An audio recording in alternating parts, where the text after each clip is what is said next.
All right. Hi, everybody. As just taking a few seconds to allow you to settle in here, get your audio working, turn on your video if you feel comfortable to do so.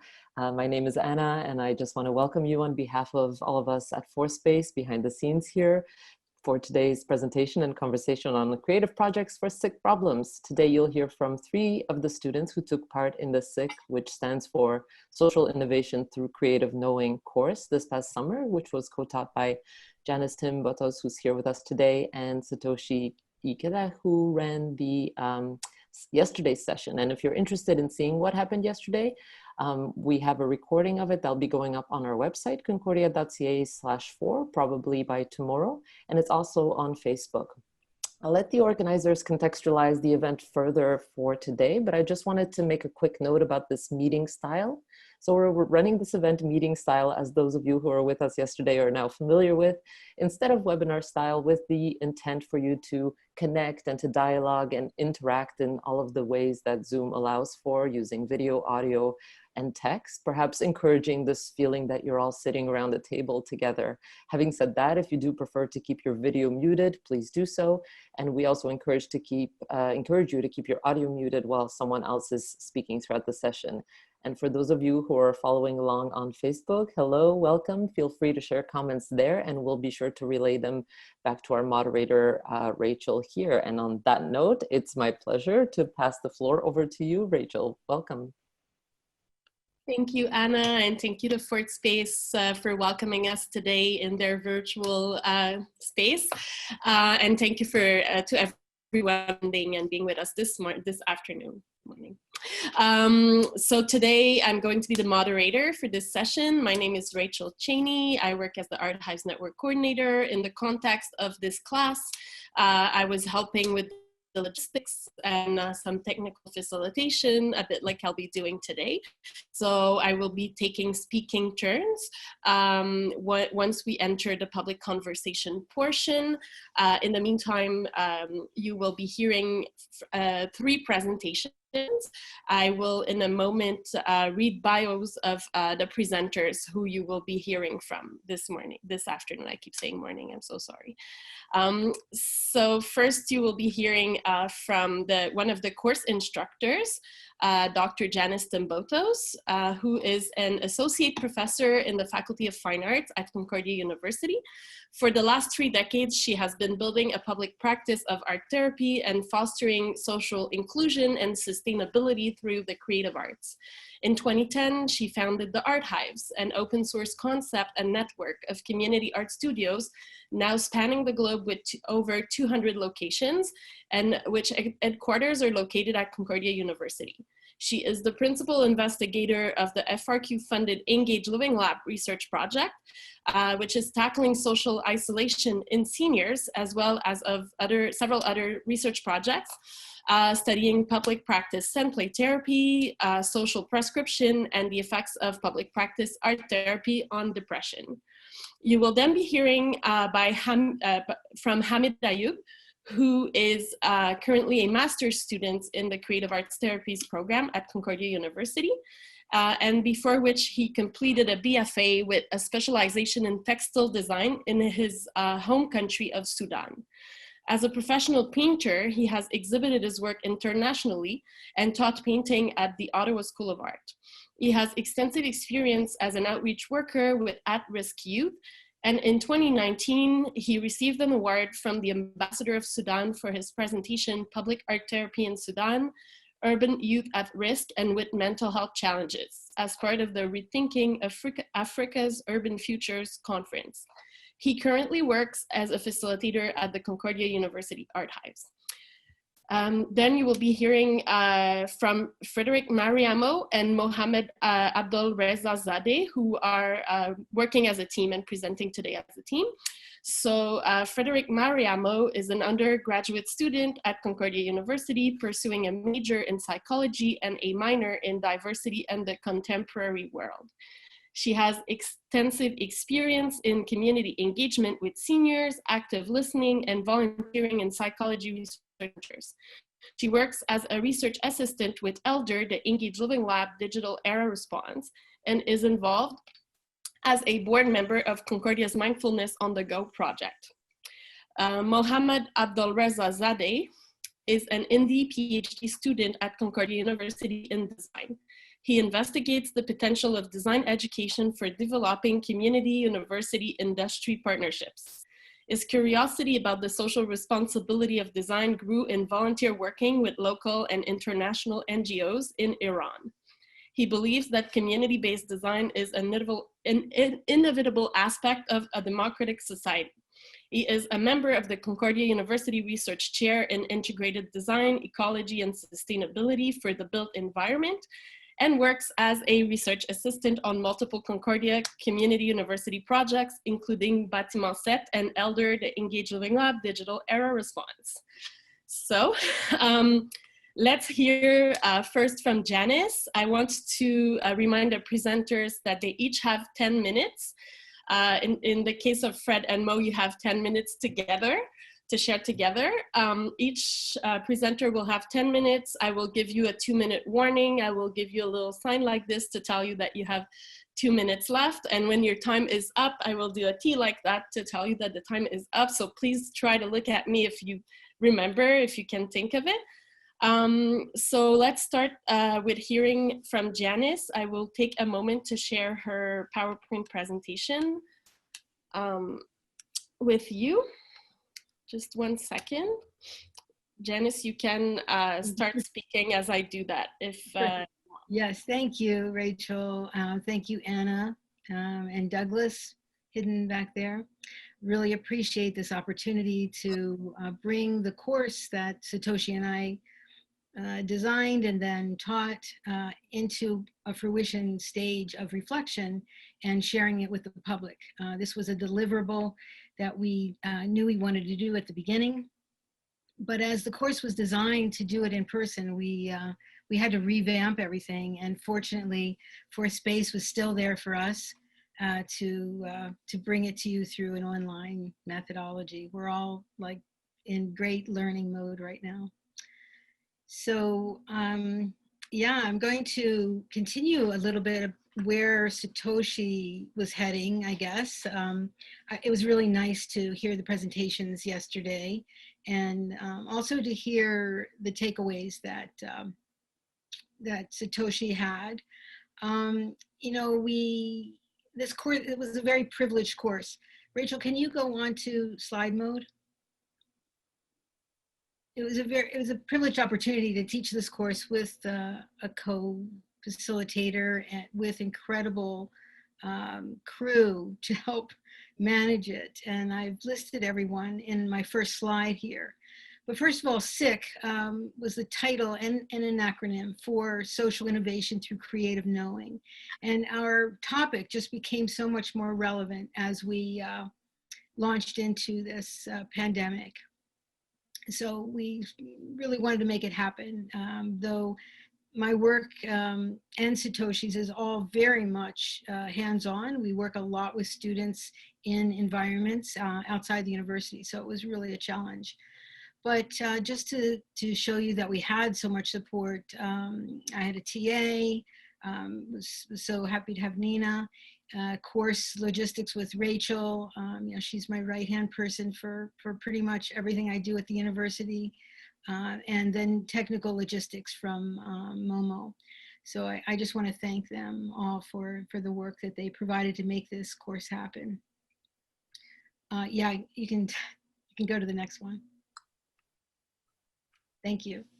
The other luxury of having a course that you win a prize to do was that you can invite course guests. And we had a huge list of guests we wanted to invite, but since it was only a 3-week course, we really had to limit it to really identifying the parts of the course we needed extra expertise on. And so Pat Allen, an art therapist and author from California, a great friend and mentor, was able to be with us to help us engage in the open studio process, which is really about inquiry through the creative arts. Naj Mahaney, she's a neuroscience researcher at Concordia, a fabulous researcher and collaborator for our Engaged Living Lab project. And she came to talk about stress and how the brain operates around stress and how to relieve stress through thinking through a neuroscience framework. Rebecca Tidler, biologist at Concordia University, also a professor and coordinator of the Department of the Loyola College of Sustainability and Diversity, came and really shared a beautiful talk with us around how to interact with our neighborhood birds. So that was really, really great, because all of us at that time were seeking ways to connect. And at that point, we were really going for just about anything that moved outside of our windows. So it was great to have her help us with that. And finally, Ariane Weeks, who I think is here today, helped us take a look at our materials we had laying around the house and how to rethink them for creative purposes. So there's a lot of art making going on in this course, as well as having some really good thinkers help us through some of the ways of thinking about it. We did use a textbook, and that was Robin Wall Kimmer's wonderful book, Braiding Sweetgrass. It just brought the whole course together by having that very accessible and delightful book. Okay, Rachel. Thank you. So it was broken down, the 3 weeks were broken down into 3 parts. We had the pre-pandemic discussions that really focused on inequality and other social determinants of health, which I'm going to address in a minute. And then matched it up with a personal question, like, what is your calling? You know, what in this world that we're living in right now are you called to do? This is a very important piece, that we have this inside-outside connection that, that becomes engaged in thinking about solutions. Second week, we focused, of course, what we do during the pandemic, and the big theme was social isolation, and then what resources are on hand. The third week, we were looking at a post-pandemic war, imagining and what would it be to transform the world, and thinking about what is your heart's desire. Because even though we're talking about tough problems, we were trying to bring it into a way in which we can handle and tackle some of it together. Thank you. So, yeah, this quote by Frederick Buechner has always fascinated me, and I think it's a very powerful quote, where we're thinking each of our lives and our vocations in our lives is where our greatest joy also meets the world's greatest need. And that, I think, became sort of emblematic of this particular course, where we're really trying to take small steps, caring for ourselves while we were going. And that was really evident in the course. Okay.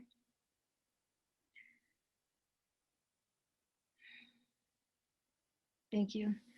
So one of the bases of thinking about this course was to focus on the social determinants of health at first. And this is the Canadian list of something that helps us bring forward a wider view of what it means to be well. You know, we have a tendency to individualize health, mental health, and say, you know, it's something that's within us. But truly, there's this incredibly huge huge variables outside of ourselves that sometimes we don't think about. So, and this is different for different environments. Different countries have different sets of social determinants, and this is the Canadian one. We used it, and then as we went, I think the focus of the course was met by the interests of the students in the course, and also, of course, the different work of the professors. Okay. And so, yeah, this might be a little bit too much to tackle in my 10 minutes, but I have been thinking about the takeaways from this course because I think it's very important and a luxury to have the time to reflect on it, frankly. So I clustered to, on the left side, the problems, the sick problems that it seemed that we were kind of moving towards. There was a lot about maybe not climate change directly, but a lot about the environment. So that became, Rachel, can you go back one? Thanks. Yeah, I'm really excuse me, I'm using it to help me here. So yeah, so the idea of how the environment affects our health, and certainly that shows up in the biggest way through climate change action. And then another issue that's incredibly relevant, I mean, partly I think because of all that was happening during the pandemic, but also the injustices that were happening in the world, but also the diversity of our group. You know, it was incredibly important that we had a diverse group, and I think that they brought so much of our content forward. And I guess that's where I had just spoken briefly yesterday about the idea of not knowing. So starting out with not knowing really does help us to form something new with each other. And then at the end there, just some of the ideas of how do we revision healthcare. This was a course around wellness and illness, and so it was very important to be able to start to envision what would a new way of doing things be. So we looked at sick problems and through a particular lens. And of course, the big lens that we had that was very enjoyable was the creative arts. But then there's also what I wanted to focus on was the collaborative nature of what we were doing, and how the university plays a huge important role in solution creation. So this idea that Satoshi and I could be in an interdisciplinary teaching methodology with each other, and then hoping the university will continue to learn from this and how the power of it, by limiting the silos and rewarding diversity when it does happen.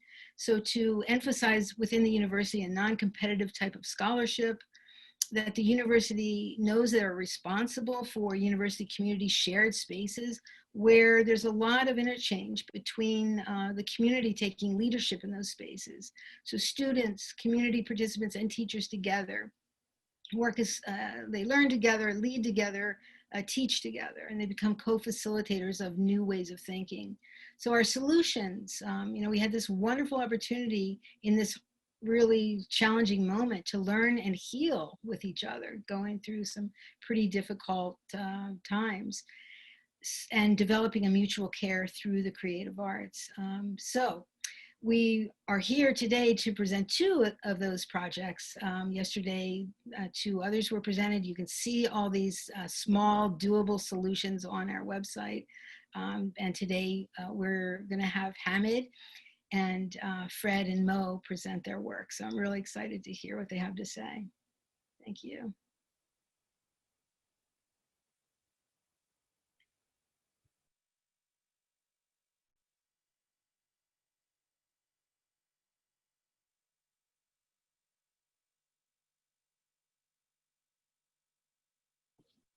I'm sorry, Rachel, you're muted, so we can't hear you.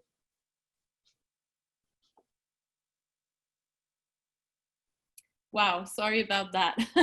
I was just thanking Janice and saying that she was right on time to finish speaking. My buzzer went off just as she was finishing her sentence, essentially. And I was saying, sorry about the slides that switched too fast. It's because I was having trouble entering full screen mode, and I apologize. I apologize about that.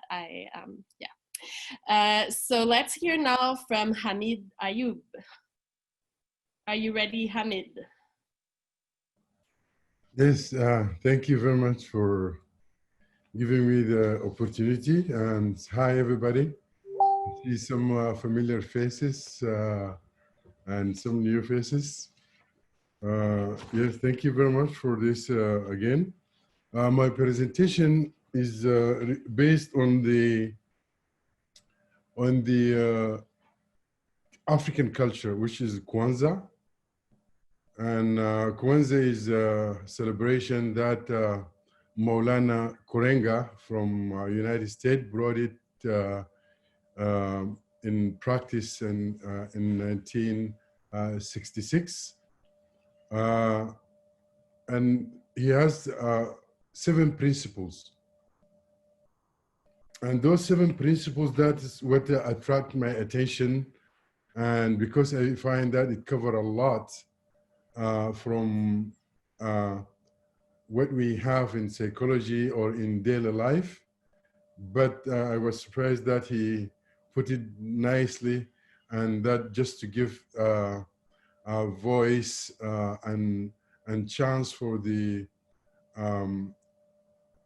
Africans, original or American from African origin, so they will have something that to celebrate as a ritual.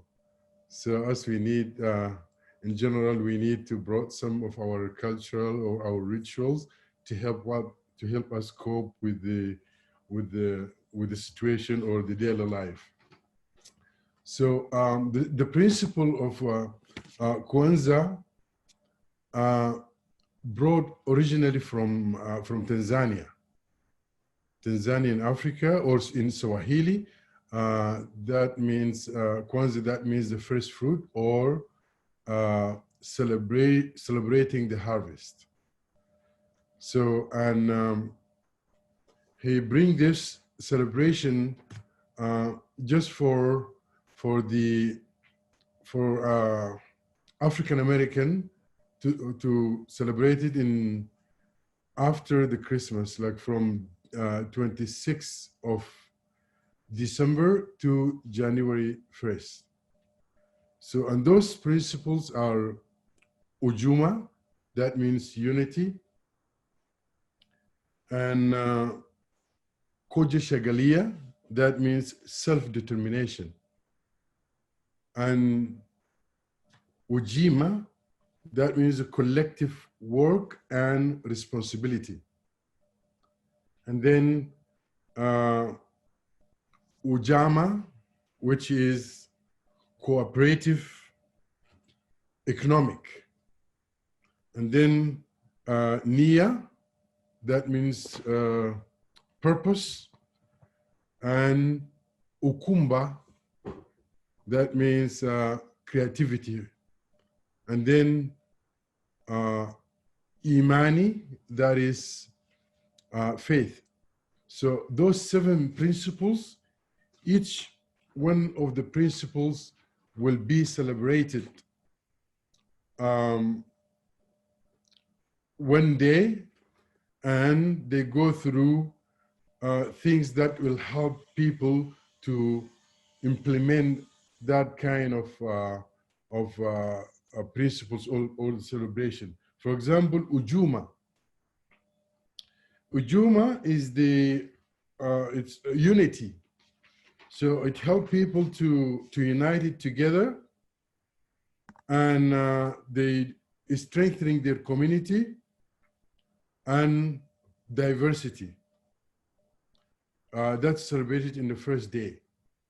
And then Kuju Shagalia, which is self-determination. So in this second day, there is 3 basic of psychology that we can see is appeared here: autonomy, and competence, and motivation. So those 3, they celebrated in the second day of Kwanzaa, and people they get together and still try to build what will make the community stronger, and individual will have autonomy and competence, and motivated by the power of the community. And then we have Ujima, which is a collective work and responsibility. It's more about building and maintaining and solve the problem of the community. And if there's any challenges, they face it together, and they share what they have, and then in terms of support, so to overcome whatever they come across with in challenges. So, and there's an African proverb that say, it takes a village to raise a child. and this is one of the Ujima, Ujima, I mean, principles. And then Ujama, which is a collective economic, that refer to the partnership supporting and sharing economic and sharing the work of wealth and contribution. Then we have Niya, that is purpose. That means we have self-empowerment through our heroes or our ancestry, and then we follow the same path. Kwamba is a creativity, emphasizing the power of thought, imagination, and energize the innovative aesthetic value and enrich the cultural identity. You can't use up creativity. The more you use, the more you have. That's by Maya Angelou. The last one, or the final principle, is Imani. That means faith, is to believe and appreciate all other hard work of the society, including parents, mentors, leaders. Faith is taking the first step, even when we don't see the whole staircase. That is Martin Luther King.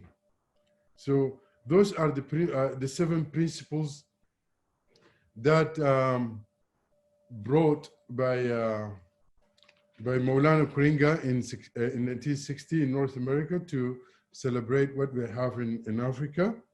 And those principles, again, just to remind you with the whole of them, that means we have Umoja, Umuja, that means unity. Kijishagalia, self-determination. Ujima, collective work and responsibility. Ujama, cooperative economic. And we have Niya, purpose. And Kwamba, creativity. Imani is the faith. So when I did this one, I was thinking to just introduce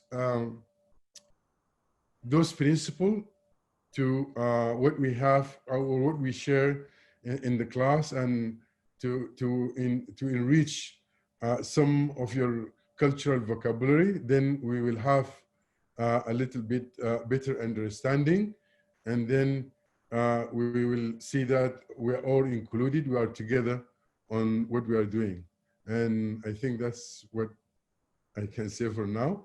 Thank you very much, and I really appreciated your patience, and I hope you accept your questions later. Thank you, Hamid, so much for sharing your tradition. It's really amazing to hear about it. I encourage everyone to start thinking about questions or comments or ideas that you want to bring forward, because we will have a discussion period after we hear from the last team of presenters. So Frederick and Mo, it will be your turn. I will give you 10 minutes. I will give you a 2-minute warning. Both presenters, previous presenters did really well in terms of time and kept it under 10 minutes. So we're on a good roll. So let's hear from the two of you. Thank you, Rachel. And thank you everyone for being here. My name is Mo.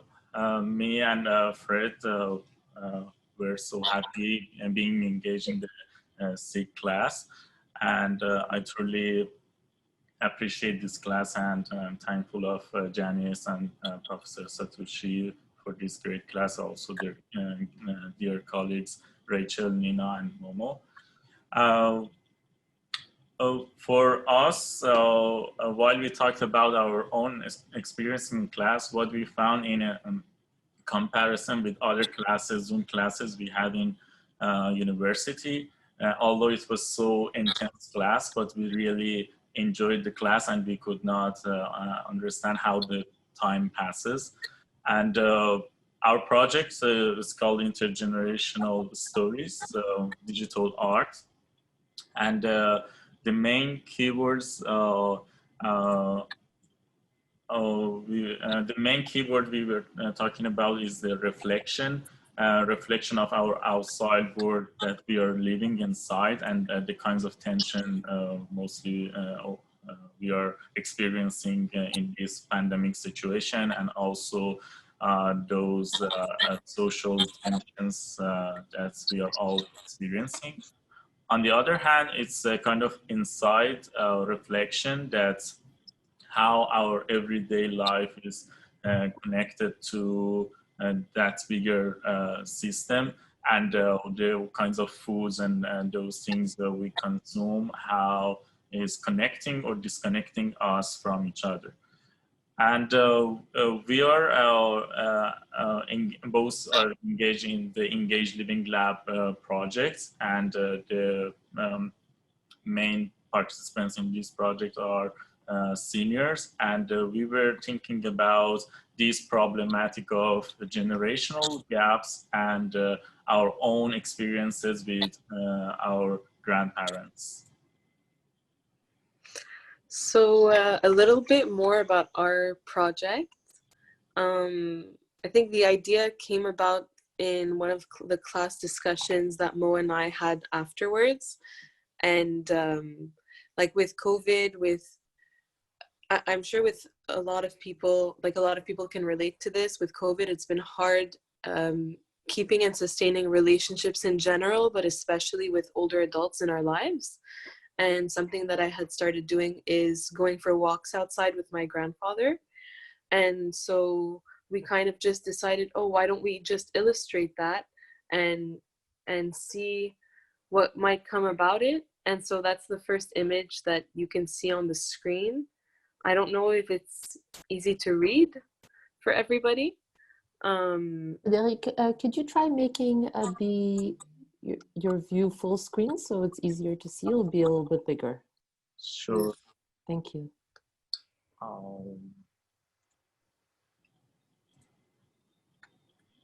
Yeah. Is that better? Perfect. Thank you. Yeah. Thank you. And so we decided to just think about, in general, those intergenerational relationships that we have, and decided to slowly jot down a few ideas and a few stories that we've shared to kind of encourage other people as well to think about those relationships, think about, you know, the gaps with those relationships, if people are still making effort with their grandparents or with their neighbors and everyone in general, or whether they have, you know, with an age gap relationship, there's always some difficulty coming to some understanding. So kind of seeing where is it that we connect and where is it that we don't connect. And Mo is sharing a few of the images that we have on our Instagram, but hopefully with the Instagram page and by continuing this project, we'll encourage other people to have those reflections and maybe even share their fun stories with us. Yeah, and as you see, for example, in this image, Fred's grandfather says him a kind of life lesson that my mom always told me, that cheap buy is an expensive buy. And we also have a kind of stories in our mind, or a kind of expectations from each other. For example, we think about, I wish my grandfather thought like this, or they think that I wish my grandchildren or granddaughter thought like this. Yeah. Yeah, and maybe walking in the nature, in the city, talking to each other and sharing these stories is a kind of mediating atmosphere to know all of these hidden thoughts or feelings, and sharing and bringing them outside, make them visible.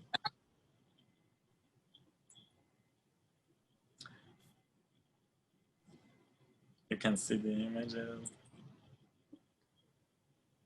Find happiness in everything.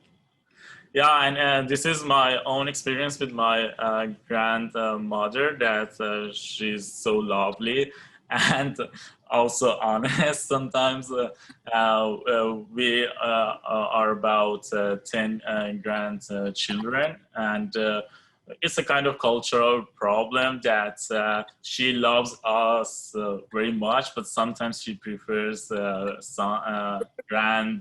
sons to granddaughter, and we try to make a kind of humor with this. Thank you, everyone, for listening. Thanks. Thank you so much, Mo and Fred, for your presentation. You also were really good with time and kept it under 10 minutes. That's amazing. So let's now hear from the audience. So if you have questions, comments for the presenters, ideas that you'd like to share with everyone, please go ahead. Anyone who would like to make a first comment, perhaps?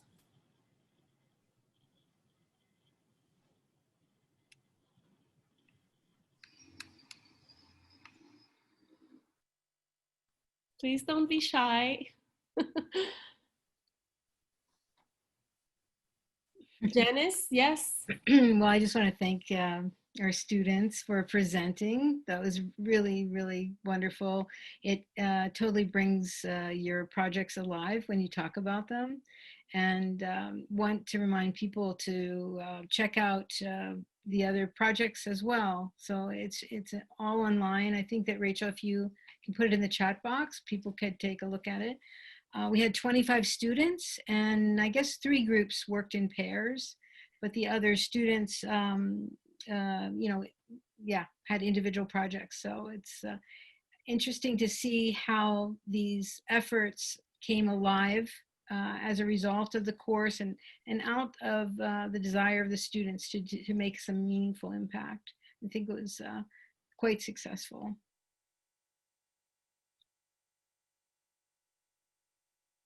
Sandra, let's hear from you. Hi, thank you everyone for presenting. It was really wonderful just to hear the work you've been doing. Hamid, I'm curious, have you taken those principles and put them into practice somewhere? And just how did that work? Thank you for the question. Yes, I use some of the principle in my art therapy intervention because it is a part of my research. Is the theoretical research that I'm having now is intervention design. So, and I use some of these principles, especially the one related to self-determination. It is one of the problem that face the population that I was designing to work with, youth with the mental illness. So I did design. I did use the create intervention based on those principles, but my practicum is starting soon in October. Okay, good. Thank you. Thank you. May I speak? Yes, so yes, Cleo, yes. And then that's right. Okay. Do you have any on speaking role so far? Okay. No, let's hear from you, Cleo. Okay. Mo, I just want to say you and Frederick hit a very personal spot in me. When I was much younger, I was fortunate to have my grandparents who lived across the street. And when my grandfather passed away, I would go sleep at my grandmother's. And my nights were called storytelling. I'd sit on her bed and she would recount her life in Italy, growing up, raising, they grew the silkworms for this, they grew silkworms. So I had all this story in my head about her as a young child, my grandfather helping build the church. And you're talking about my grandfather born in 1898, so it's long ago. And then when I did go to Italy, I visited their town, visited the cemetery, and all the names there were names that had been, that I was aware of. So this intergenerational storytelling is really, I'm sure it goes, it does go way back, but this verbal connection and this memory and imagination is quite something that even now that I keep close to my heart. So I think you brought up something that triggered a lot of beautiful emotions on my grandmother's puffy bed. Well, I'm so glad to hear that, and thank you for sharing. And if you ever wanted to share a picture and something, we could totally collaborate. Okay, sounds good. Move that forward, yeah. Linda, let's hear from you. Hi, thanks.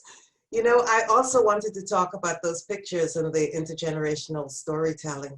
What I loved about them is that they were so joyful, you know, and even when you were talking about things like, you know, the stereotypes of the boys being preferred to the girls and so on, there was a lightness about it that made it not a sort of despairing picture that, oh, there's stereotypes, but the idea that we can take that in stride and we can see that generations may have their differences, but they also have their similarities.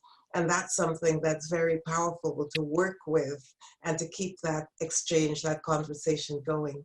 So thanks for that. Did you do the pictures yourself, or did other people sent their pictures in? You want to answer, Mo? Mo? We did both together, and we did not brought pressure for ourselves. Sometimes a kind of image came to our mind, and we just drew it, and we tried to make it beautiful by a small editing in Photoshop. Yeah, but yeah, they were beautiful. They are beautiful. Thank you. And I feel that when Janice said that we can start from nothing, we see that we are never in nothing, and our own experiences and our relations and listening to our own stories can bring good points for sharing. Yeah. Yeah. We're glad to hear that it's resonating with people. That was the hope, and we would love to keep moving forward with these stories and hear from everybody's perspective. It doesn't have to be from, like a younger person's perspective with their grandparent. It could be vice versa, and we would love to keep those stories going. So thank you. Thank you, everyone. We have in the chat a question from Ana Garcia, which I will read. She says, to all the presenters, is there any reading from the class or in general that inspires you? So she's referring to the fact that yesterday in the conversation, there were some really interesting reading suggestions that were mentioned. So are there some from today from the presenters, perhaps, or anyone really?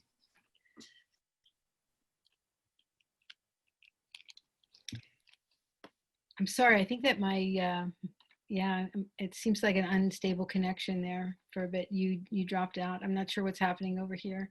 But yeah, the books, well, certainly the Kimmerer book was fabulous to use. We had a whole reading list that people brought incredible books forward. Yeah, indeed. Yeah, it's very, very wonderful reading.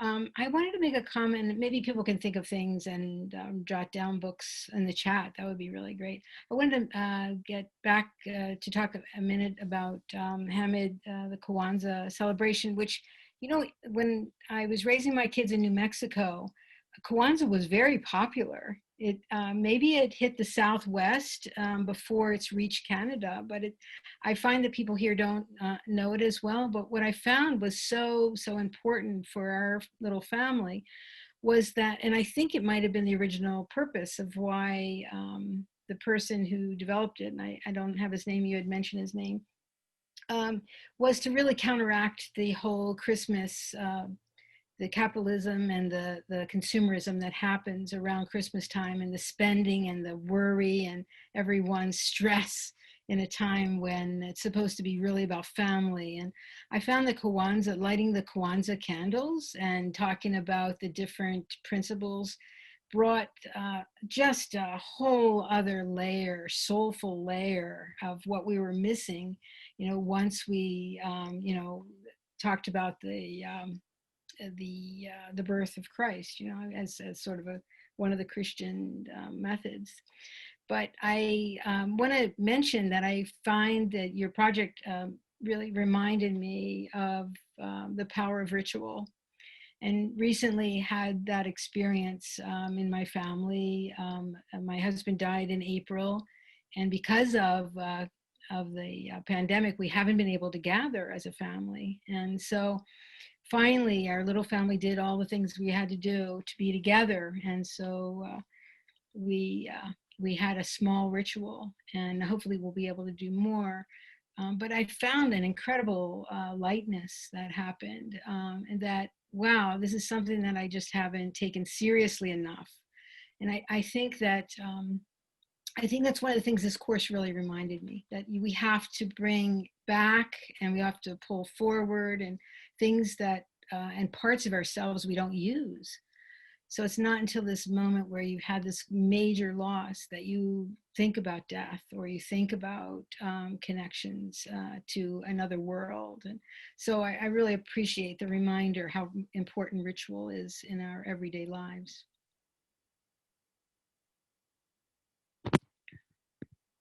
Thank you, Janice, for sharing this and for sharing about the reading. I put recommendation in the chat box. Anyone else who would like to share something? Hamid?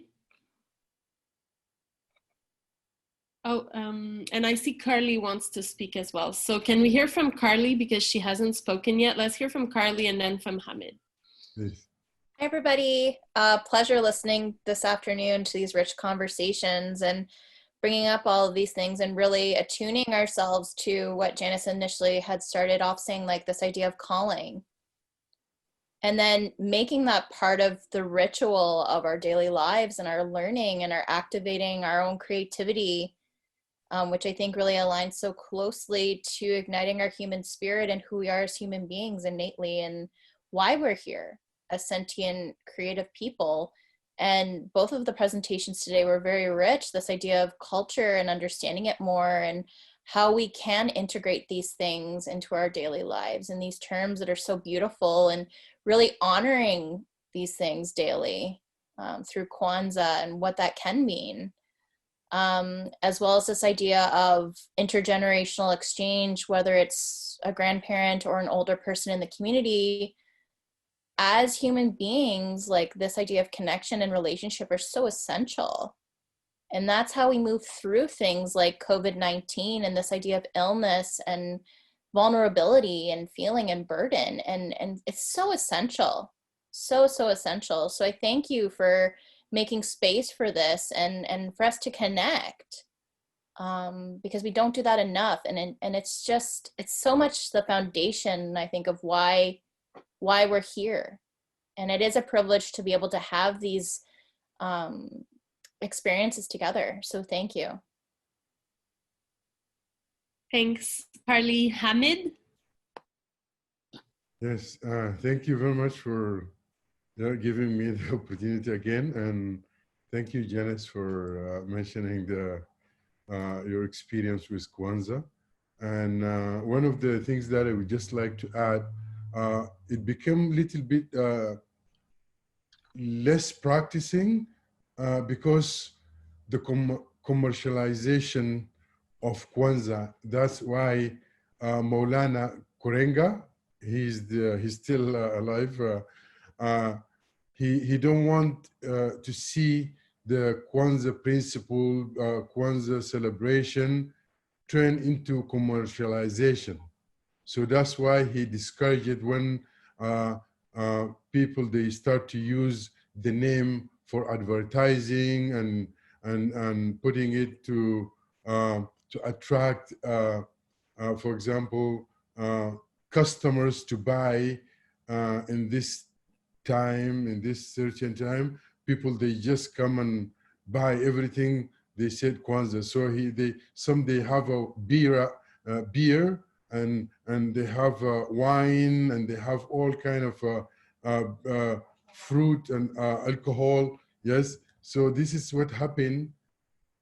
He discouraged that because it's gonna take kind of a commercialization, and he don't like that. So that's why it became it reduced, because those consumers or those companies, they support if you give this, but for him, he don't want it to take the commercial side. Yeah. Thank you. Thanks, Hamid. We have a suggestion from Christy Thompson in the chat box. She's saying a book I am loving in the moment, The Well-Gardened Mind, The Restorative Power of Nature, and it is by Sue Stuart Smith. Thank you, Christy, for sharing that. It looks incredibly interesting indeed. Who else would like to share? We have about 8 minutes, and I would like to give some time at the end for the speakers to be able to conclude, and for Anna from Fourth Space to be able to say some closing remarks as well. So let's hear from Teresa. You're muted, Teresa. I just wanted to say that I was very moved by both the presentations, and they were beautiful together. And I think I've been struck during this whole time about the deeper listening going on among a lot of people, and people have started to even say that, people who normally wouldn't talk like that. And it just seemed like, well, Hamid, I loved the overlay of the principles of Kwanzaa. I thought it really gave structure to things that I've been thinking about. So thank you about that. I wrote them down. And again, it's like going to the roots, and then going, just by sharing it, the roots go deeper and the roots connect with other people. And it's so rich, you know, it's beautiful.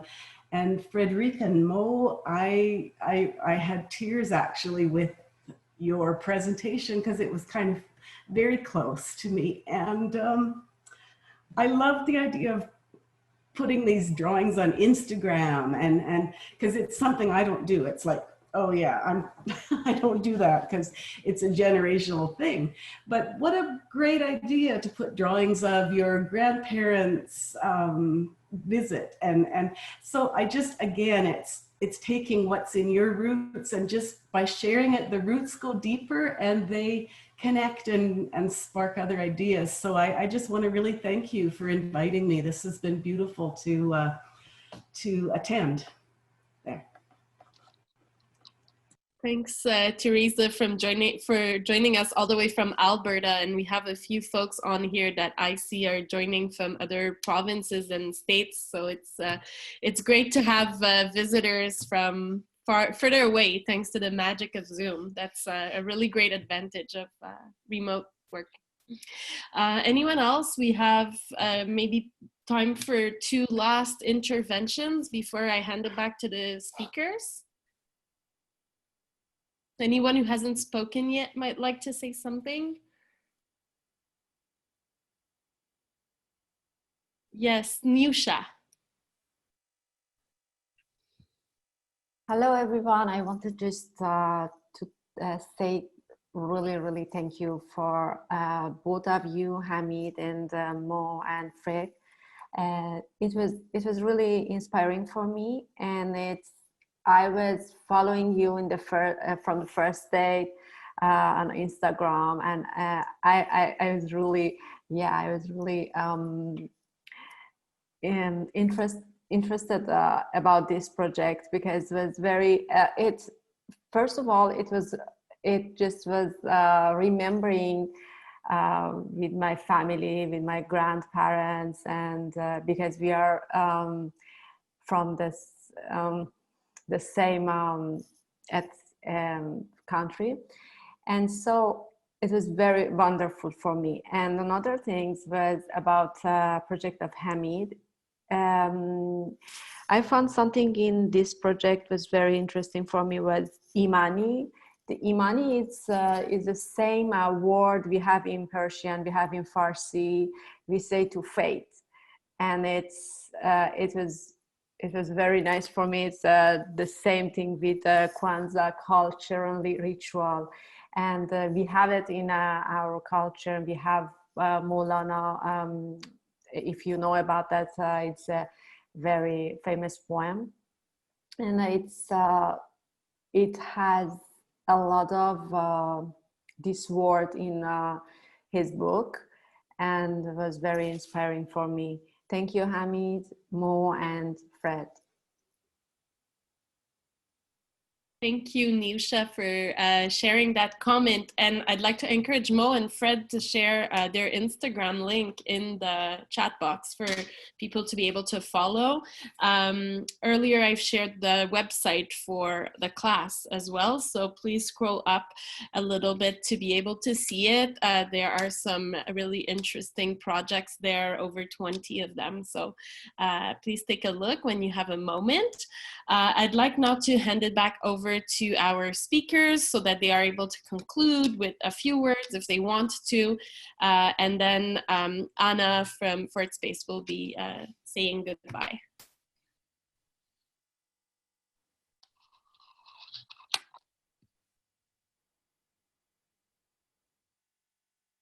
So yes, Janice, go ahead. Yeah.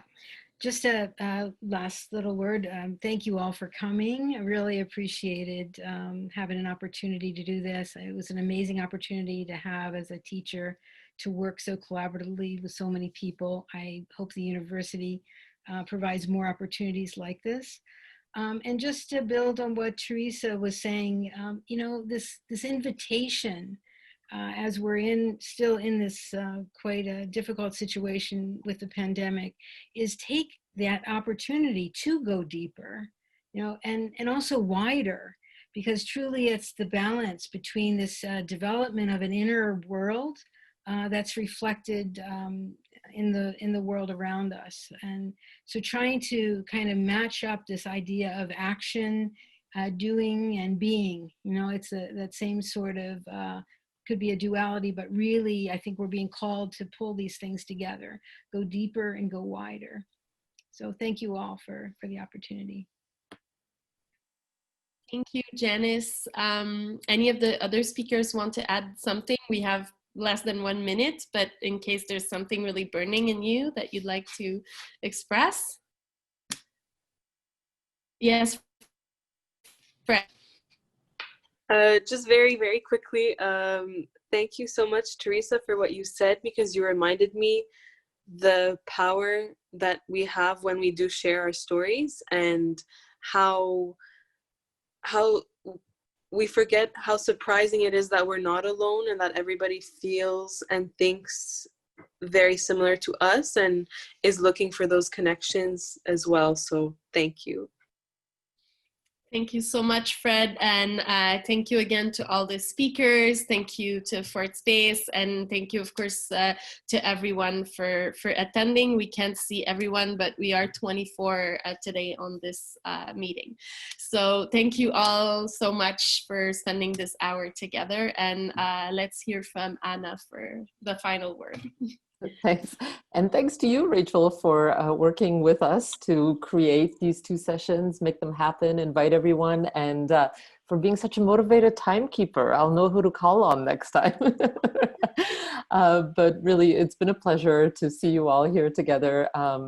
Thank you very much to Satoshi Ikeda and Janice Dembotos for actually making this course happen. And as you say, we hope that there are future iterations to come in all sorts of disciplines of this kind of co-teaching model. All the audience members, people who participated here, we really appreciate you being here with us and for sharing.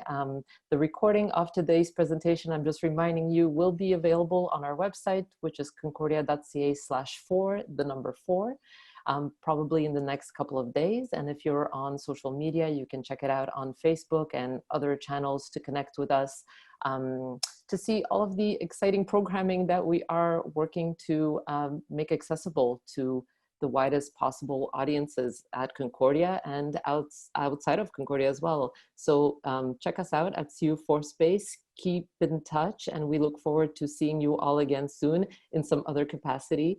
And for now, I wish you a very good afternoon, and thanks again. Bye. Hey everyone, have a great day.